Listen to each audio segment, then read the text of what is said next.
మన విమోచకుడు, మన రక్షణకు కారణభూతుడైనటువంటి దేవుడు, నిశ్చయముగా శ్రమల నుండి తప్పించువాడు, బాధలను తొలగించువాడు, మార్గములను సరళము చేస్తూ తన బిడ్డలను తన సన్నిధిలో ఆనందింపచేసేటువంటి ప్రభువుగా మన ప్రభు ఉన్నారు.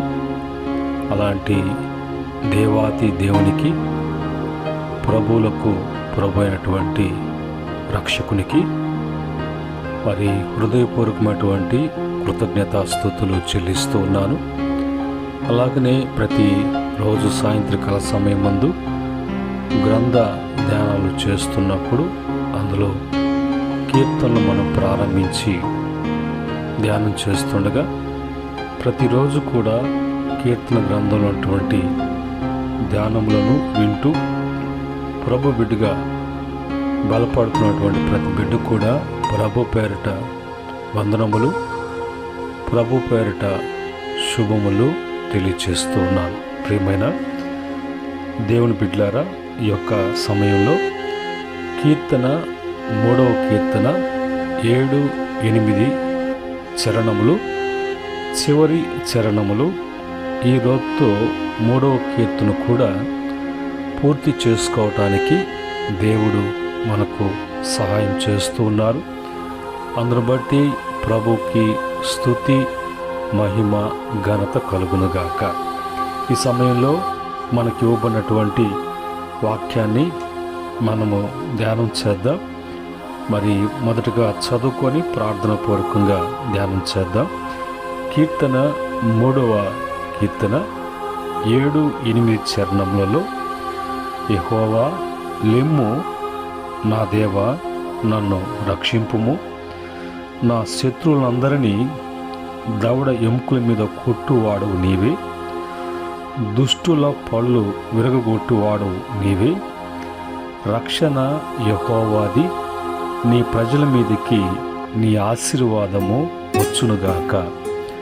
మా పరిశుద్ధుడైనటువంటి మా తండ్రి, బలవంతుడా, నిత్యముగా సాహస కార్యములు చేయువాడా, నీతి అని నీ దక్షిణ హస్తముతో విజయాన్ని అనుగ్రహించేటువంటి ప్రభు, ఈ యొక్క సమయంలో మీ మాటలు మేము ధ్యానం చేస్తున్నాం కనుక మీ దాసుని బలపరిచి మరుగుపరిచి మీరు మాత్రమే మాట్లాడమని వివరించమని యేసుక్రీస్తు నామములో అడిగి వేడుకుంటున్నాము తండ్రి, ఆమేన్. ప్రియమైన దేవుని బిడ్డలారా, ఈ యొక్క కీర్తన దావీదు రచించినటువంటి కీర్తన. తనలో ఏ స్థితిలో రచించారో, ఎందుకు రచించాల్సి వచ్చినదో సందర్భాన్ని మనము చెప్పుకుంటూ వచ్చాం. అయితే చివరికి వచ్చిన తర్వాత అతని జీవితంలో ఒక నిశ్చయత, అతని జీవితంలో ఒక ధైర్యము, అతని జీవితంలో తనకు తాను ప్రోత్సహించుకుంటూ దేవుని యొక్క వాక్యాన్ని బట్టి ముందుకు సాగుతున్నటువంటి భక్తుడు, దేవునికి హృదయానుసారుడు, తన ధర్మశాస్త్రాన్ని మరి పఠించడానికి, అనుసరించడానికి ఇష్టడైనటువంటి దేవుని యొక్క ప్రియమైనటువంటి దాసుడు. అతను ద్వారా రాయబడినటువంటి మాటలలో అతను దేవుని కోరుకుంటున్నటువంటి విషయం ఏంటంటే, అయ్యా యెహోవా లెమ్ము, నా దేవా నన్ను రక్షించుము, నా శత్రులందరినీ దవడ ఎముకల మీద కొట్టువాడువు నీవే, దుష్టుల పళ్ళు విరగొట్టువాడువు నీవే అని అంటాడు. కనుక మరి ఈ మాటను బట్టి రోమపత్రికలో కూడా మరి అక్కడ రాయించినటువంటి మాట 12వ అధ్యాయంలో, పగ తీర్చుకోవటము అనేది నా పని, మీ పని కాదు. శత్రువులు ఒకవేళ మరి నీకు వ్యతిరేకంగా శత్రువులుగా నీకు కీడు చేస్తుంటే, నిన్ను బాధ పెట్టుంటే, నష్టపరిచి ఉంటే, నీ మీద అనేక సందర్భాలలో నిందలు మోపి ఉంటే, అలాంటి వారు నీ దృష్టికి వచ్చినప్పుడు నీ యొక్క సహాయము కోరి నీ వైపు చూసినప్పుడు ఆకలి వేస్తే వారికి భోజనం పెట్టు, వారికి దాహం వేస్తే నీరుని వాళ్ళకి ఇవ్వు అని ఆ విధంగా ఇచ్చి నన్ను శోధించు అని అంటాడు. ఆ విధంగా చేసి నువ్వు మౌనంగా ఉండు అని అంటాడు. ఇప్పుడు మరి బాధ్యత లేదంటే ప్రభు మన పక్షంగా ఆయన ఉన్నాడని, మన పక్షంగా మన శత్రువుతో వ్యాజ్యమాడటం కానీ, ఆయన ఒకవేళ యుద్ధము చేయటం కానీ అది ఆయన పని, మన పని కాదంటాడు. ఆయన అన్నే మాటలలో మనం చూసినప్పుడు నీకు రూపించబడినటువంటి ఈ ఆయుధము కూడా వర్ధిల్లదు, నిన్ను ముట్టినవాడు నా కంటి పాపను ముట్టినట్లు అని అంటాడు. కనుక భక్తుడు కూడా యుద్ధము అనేది దేవుడు చేయాల్సినటువంటిది, ఆయన చేస్తాడు తన బిడ్డల పక్షంగా ఉండి అని. ఈరోజు మరి రక్షణ అనేది యెహోవాదే, దేవుడిదే రక్షణ, కానీ మనుషుల వలన ఆ రక్షణ అనేది కలగటము అసాధ్యము. ఒకవేళ వాళ్ళు తాత్కాలికంగా ఏదైనా నిలబడచ్చు, కానీ పరిపూర్ణమైన సంపూర్ణమైనటువంటి రక్షణ అనేది దేవుని వలనే. అది ఆయన ప్రజలకు తిరిగి ఆయన బిడ్డలను రక్షించటమే కాకుండా వారి మీదకి తన యొక్క ఆశీర్వాదములను పంపించేటువంటి దేవుడిగా ఉన్నాడు. ఈరోజు మనము రక్షణ గురించి మరి సాల్వేషన్ గురించి మనం చూసినప్పుడు బైబిల్లో హెబ్రీ ఉచ్చారణలో వాడినటువంటి మాట యేషువా అనేటువంటి పదాన్ని మరి వాడారు. దానికి తెలుగు అర్థం ఏంటంటే రక్షణ, విమోచనము, కాపాడబడడం, మరి ప్రొటెక్షన్ అనేటువంటి తెలుగు తర్జుమా. ఇంగ్లీష్లోకి వచ్చినప్పుడు అది సాల్వేషన్, ప్రొటెక్షన్ అనేటువంటి మరి ఉచ్చారణలో ప్రొనౌన్సియేషన్లో చెప్పబడినటువంటి మాట. ఈ యొక్క మాటను బట్టి దానికి అర్థాలు ఏంటి ఇంగ్లీష్లోకి వచ్చినప్పుడు అంటే ఆత్మీయ రక్షణ, కాపాడబడటము అనేటువంటి అర్థాలు రక్షణ గురించినటువంటి మాటలు. మరి అలాగనే గ్రీక్ ఉచ్చారణకు వచ్చినప్పుడు గ్రీక్లో వాడబడినటువంటి మాట ఏంటంటే సోటోరియా అనేటువంటి పదాన్ని వాడారు. సోటోరియా అనేటువంటి పదానికి అర్థము రక్షణ, విమోచన అనేటువంటి అర్థము ఇస్తుంది. దీన్ని తెలుగులోకి వచ్చినప్పుడు తెలుగు తర్జుమాలో రక్షణ, కాపాడబడటం, రక్షించబడటం, శ్రమల నుండి విడిపించబడటం అని రక్షణ గురించి హెబ్రీలో, గ్రీక్లో ఒక నూతన మరి నిబంధన కాలంలో వాడినటువంటి పదం. అలాగనే దాన్ని ఇంగ్లీష్లోకి తెలుగులోకి మార్చబడినప్పుడు మరి పలకబడినటువంటి మాటలేంటో మనం చూసాం. ఈ సందర్భంలో మరి దేవుడు చెప్పేటువంటి మాట ఏంటి? రక్షణ యెహోవాది, మరి దేవునిదే రక్షణ అనేది బైబిల్ చెప్తుంది. మరి దాని విషయంలో దేవుడు ఏమని మాట్లాడుతున్నాడంటే యెషయా గ్రంథము 43:11 ప్రకారంగా నేనే యెహోవాను, నేను తప్ప వేరొక రక్షకుడు లేడు అని అంటాడు. దేర్ ఈజ్ నో సేవియర్ అనేటువంటి మాట చెప్తూ ఉన్నారు. కనుక ఈరోజు రక్షణ అనేది ప్రభు వలన కలగాలి, కానీ ప్రభు కాకుండా వేరొక మార్గము గుండా మనకు రక్షణ లభించదు. ఆ ఇచ్చినటువంటి రక్షణ, మనం కల్పించబడిన రక్షణలో నుంచి ఎప్పుడు కూడా మనము మరి బయటికి రాకుండా ఆ రక్షణ ఉన్నంత వరకు మనము అన్ని విషయాల్లో కూడా క్షేమము కలిగినటువంటి వారంగా ఉంటాం. అలాగనే యోనా భక్తుడు తన యొక్క జీవితంలో జీవిత అనుభవాన్ని అతను ఏమని చెప్తాడంటే 3 దినాలు చేప కడుపులోకి వెళ్ళి 3 దినాలు చేప కడుపులో ఉండి చేప కడుపులో నుంచి తిరిగి మరి దేవుని సన్నిధిలో పశ్చాత్తాపడి మరి ప్రార్థన చేసినప్పుడు తిరిగి అతను బయటికి రావటం జరిగింది.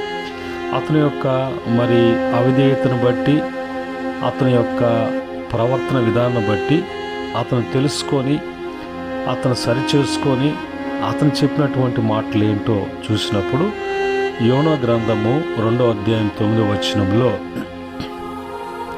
కృతజ్ఞతాస్తుతులు చెల్లించి నేను నీకు బలు అర్పింతును, నేను మ్రొక్కుకొనిన మ్రొక్కుబళ్లను చెల్లింపక మానను, యెహోవా యొద్దనే రక్షణ దొరుకునని ప్రార్థన చేశాను.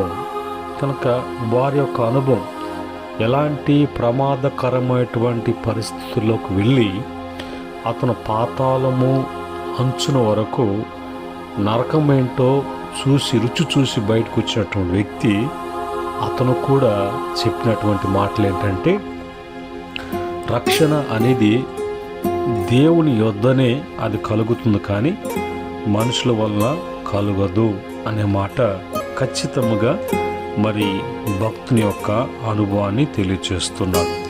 అలాగనే మరి అపోస్తుల కార్యములు 4వ అధ్యాయం 12వ వచనంలో కూడా అపోస్తులు వారి యొక్క సువార్త ప్రారంభించినటువంటి దినాలలో వారు చెప్పినటువంటి మాట కూడా దైవిక శక్తి చేత నడిపించబడుతూ దేవుని యొక్క ఆత్మ నడిపింపులో వారి నోట పలికించబడిన మాటలు కూడా మరి ఎవరి వలన రక్షణ కలుగుదు, ఈ నామమునే మనకు రక్షణ పొందవలన కానీ ఆకాశం క్రింద మనుషులలో ఇవ్వబడిన మరి ఏ నామమున రక్షణ పొందలేము అనేటువంటిది వాళ్ళు డిక్లేర్ చేసి వారు మరి ప్రజలకు సువార్త ద్వారా అందించబడినట్లుగా ఈ మాటని మనము మత్తయి సువార్త 1వ అధ్యాయము 21వ వచనంలోకి వచ్చినప్పుడు ఆమె యొక్క కుమారుని కనును తన ప్రజలను వారి పాపముల నుండి ఆయనే రక్షించును గనక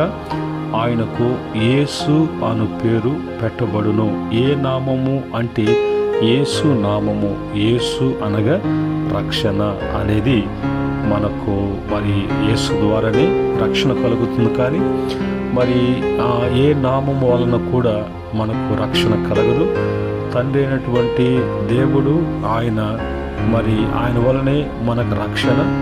మనకి మానవుడు పాపం చేసినప్పుడు పాపములో ఉన్నటువంటి మానవుని రక్షించుట కొరకు, విమోచించుట కొరకు మానవ యొక్క పతన అవస్థను చూచినటువంటి దేవుడు మరి వాళ్ళు ఉన్నటువంటి పాప స్థితిని బట్టి విమోచించటానికి, రక్షించటానికి, వారి కొరకు ప్రాణం పెట్టడానికి యేసు అనే నామం ధరింపచేసి, వాక్యానికి శరీరము, శరీరానికి యేసు అనే నామం ధరింపచేసి ఈ లోకానికి లోకరక్షకుడిగా లోక పాపమును మోసుకొని పోతున్న దేవుని గొర్రెపిల్లగా యేసు ప్రభు వారి లోకానికి వచ్చి సర్వ మానవాళి యొక్క పాప శిక్ష, ద్వేషము, అసూయతో కూడినటువంటి అపరాధములు, ప్రతి విధమైనటువంటి శాపాన్ని ఆయన మీద వేసుకొని శాపగ్రస్తుడిగా మార్చబడి మనుషులకు దేవుడి నీతిని ధరింపచేసినటువంటి దేవుడిగా ఆయన ఈ లోకానికి వచ్చి చేసినటువంటి కార్యాన్ని తిరిగి మార్కు సువార్త 16వ అధ్యాయము 15-16 వచనం ప్రకారంగా మరి యేసు ప్రభు ఈ లోకానికి ఆయన వచ్చి చేసి తిరిగి పరలోకానికి మరి ఆరోహణమైనప్పుడు ఆయన మరి తన యొక్క శిష్యులకు మరి చెప్పినటువంటి ఆజ్ఞాపించిన ప్రకారంగా వారు మరి ఈ లోకంలో సర్వలోకానికి వెళ్ళి సర్వ సృష్టికి సువార్త ప్రకటించుడి, నమ్మి బాప్తీసం పొందినటువంటి వారు రక్షించబడుదురు, నమ్మని వానికి శిక్ష విధించబడుతుంది అని ప్రభు చెప్పిన మాటల ప్రకారంగా సువార్త ప్రకటిస్తూ అనేక మంది రక్షించబడటానికి, రక్షణ మార్గాన్ని తెలియచేయటానికి సేవకులు ద్వారా ప్రభు తన దాసుల ద్వారా సువార్త ప్రకటిస్తూ ఉండగా ఇహలోక సంబంధమైనటువంటి దేవత అనేక మందికి సువార్త వెలుగు వారి మీద ప్రకాశింపనీయక వారి యొక్క మనోనేత్రాలకి గుడ్డితనం కలుగు చేస్తూ ఆ రక్షణ భాగ్యాన్ని వాళ్ళు కలగకుండా వాడు తప్పిస్తున్నటువంటి ప్రయత్నాలు చేస్తున్నారు. అయినా కూడా దేవుని యొక్క వాక్యము బంధించబడదు. ఈ సువార్త భూప్రపంచమంతా జీవిగా మరి మనిషిగా ఉన్నటువంటి ప్రతి ఒక్కరు కూడా, అది ఏ భాష అయినా ఉండొచ్చు, ఏ కులమైన ఉండొచ్చు, ఏ మతమైన ఉండొచ్చు, అందరూ కూడా సంపూర్ణంగా దేవుని యొక్క రక్షణ సువార్త ప్రకటించబడిన తర్వాత ప్రతి ఒక్కరు రక్షించబడి రక్షణ నడిపించే సంఘంగా సిద్ధపరచబడేంత వరకు దేవుని యొక్క రాకడ మరి ఆలస్యము చేస్తున్నట్లుగా ఆ మీదట దేవుని యొక్క రాకడ రావటం అనేది జరుగుతుంది. ఆ క్రమంలో యేసు ప్రభువు వారు చెప్పినటువంటి మాట యోహాను సువార్త 14:6 ప్రకారంగా, నేనే మార్గమును సత్యమును జీవమును, నా ద్వారా తప్ప ఎవడును కూడా పరలోకానికి ప్రవేశించలేడు. రక్షించబడాలి. యేసుక్రీస్తు ద్వారా మనము పరలోకానికి, నిత్య జీవానికి మనమందరం కూడా వెళ్ళాలి. అలాగా పరలోకంలో ఉన్నటువంటి సందర్భాన్ని ప్రకటన గ్రంథములో యోహాను భక్తుడు మరి రాసినటువంటి మాటలు, ప్రకటన గ్రంథము 7వ అధ్యాయము 9-10 వచన ప్రకారంగా, అటు తర్వాత నేను చూడగా ఇదిగో ప్రతి జనములో నుండి, ప్రతి వంశంలో నుండి, ప్రజలలో నుండి, ఆయా భాషలు మాట్లాడే వారిలో నుండి వచ్చి ఎవడును లెక్కింపజాలని యొక్క గొప్ప సమూహం కనబడెను. వారు తెల్లని వస్త్రములు ధరించుకున్న వారై ఖర్జూరపు మట్టలు చేత పట్టుకొని సింహాసనం ఎదుటను గొర్రెపిల్ల ఎదుటను నిలువబడి, సింహాసన ఆశ్రయుడైనటువంటి మా దేవునికి, గొర్రెపిల్లకును మా రక్షణకై స్తోత్రమని మహాశబ్దముతో వెలుగెత్తి చెప్పేది. మరి రక్షించబడినటువంటి వారందరూ కూడా వారు పరలోకానికి చేర్చబడతారని, పరలోకములో దేవుని ఎదుట వాళ్ళు నిలబడతారని, ఏ ఒక్కరు నశించుకోకుండా ప్రతి ఒక్కరు రక్షించబడటానికి దేవుని యొక్క రక్షణ కార్యం జరిగించి ఉండగా, ఆ రక్షణను ప్రతి బిడ్డకు కూడా దేవుడు అనుగ్రహిస్తుండగా, ఉచితముగా కృపను బట్టి, కనికరాన్ని బట్టి ఎవరు కూడా నిర్లక్ష్యం చేయకుండా ఆ రక్షణ కలిగి ఉండటానికి, రక్షణ పొందుకోవటానికి, ఆ రక్షణ నిలిచి ఉండటానికి, ఆ రక్షణలో ఎదిగి ఉండటానికి, ఎదగటానికి ఏ బిడ్డ అయితే ఇష్టపడతారో వాళ్ళ పక్షముగా దేవుడు ఆయన కల్పించే రక్షణలో వాళ్ళని స్థిరపరిచి వారిని సంతోషపరుస్తూ, వృద్ధిపరుస్తూ, శత్రుల విషయంలో ఆయన లెక్క చూసేవాడుగా, వాళ్ళ యొక్క మరి దవడ ఎముకలను మరి వాళ్ళ యొక్క పళ్ళను విరగకొట్టేటువంటి వాడుగా, తిరిగి తన బిడ్డలను దూషించటానికి, తన బిడ్డల మీద తిరిగి వాళ్ళు పోరాటం చేయటానికి కానీ, ఎలాంటి మరి వారు మరి తెగింపుతో ముందుకు రావటానికి కానీ సాహసించకుండా వారి విషయంలో ఆయన లెక్క చూస్తాడు. మన విషయంలో న్యాయం చేసేటువంటి దేవుడిగా ఉన్నాడు. కనుక ఈరోజు రక్షణ యెహోవాదే, ఆయన ప్రజల మీదకు ఆయన ఆశీర్వాదము ఎప్పుడు కూడా ఉంటుందని వాక్యం చెప్పినట్లుగా మనము ఆయన రక్షణలో నిలిచి ఉండటానికి, ఎదగటానికి, స్థిరపరచబడి నిత్య జీవ వారసులుగా మార్చబడటానికి దేవుని యొక్క సహాయము ప్రతి బిడ్డకు కూడా అందించబడునుగాక. ఆమేన్. కృపగల తండ్రి, దయగలిగినటువంటి మా ప్రభువా, మా రక్షణకు కారణభూతుడా, పాపంలో నుంచి అపరాధంలో సచ్చినటువంటి మా జీవితాలను ప్రేమించి క్రీస్తు కూడా వెలిగించి రక్షణ భాగ్యాన్ని మాకు అనుగ్రహించి మీ రక్షణను మమ్మల్ని భద్రపరిచి పోషకుడా మాకు క్షేమం కలుగు చేసి నిత్యజీవ వారసులుగా మేము సిద్ధపడటానికి, సంగముగా ఎత్తబడటానికి మీరు చేసినటువంటి కార్యాన్ని బట్టి స్తుతిస్తున్నాం. ఈ మాటలు ప్రతి బిడ్డకు కూడా దీవెనకరంగా, ఆశీర్వాదకరంగా, రక్షణకరంగా ఉంచమని యేసుక్రీస్తు నామములో అడిగి వేడుకుంటున్నాము తండ్రి. ఆమేన్. పరమ తండ్రి, మన దేవుని ప్రేమ, రక్షకుడు యేసుక్రీస్తు యొక్క కృప, పరిశుద్ధాత్మ యొక్క సహవాసము, ఆనంద సంతోషాలు, కాపుదల, భద్రత ఈ మాటలు వింటున్న బిడ్డలకును, సక్కుల పరిశుద్ధులకును, ఆయన దాసులకును సదా తోడై ఉండి నడిపించునుగాక. ఆమేన్.